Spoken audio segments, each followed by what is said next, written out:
విశాఖపట్నం నుంచి భవానీపట్నం వెళ్లే ప్రత్యేక ప్యాసింజర్ రైలు పట్టాలు తప్పింది. విజయనగరం జిల్లా కొత్తవలస వద్ద ఈ ప్రమాదం జరిగింది. మెయిన్ లైన్ నుంచి మిడిల్ లైన్ కు వెళ్తున్న సమయంలో ఇంజిన్ పట్టాలు తప్పి అక్కడే ఆగిపోయింది. ఈ ఘటనలో ఎవరికీ ఎలాంటి ప్రమాదం జరగలేదని, ప్రయాణికులంతా క్షేమంగా ఉన్నారని సంబంధిత అధికారులు తెలిపారు. ప్రస్తుతం ఇంజిన్ కు మరమ్మతులు కొనసాగుతున్నాయి.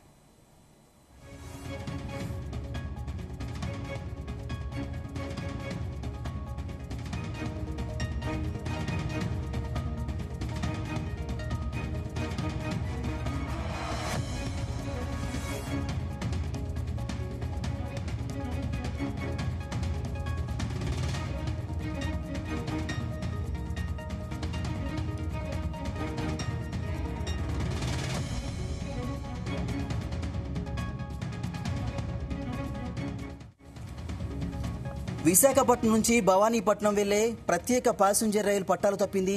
విజయనగరం జిల్లా కొత్తవలస వద్ద ఈ ప్రమాదం జరిగింది.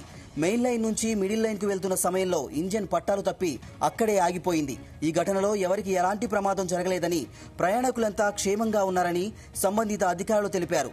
ప్రస్తుతం ఇంజిన్ కు మరమ్మతులు కొనసాగుతున్నాయి.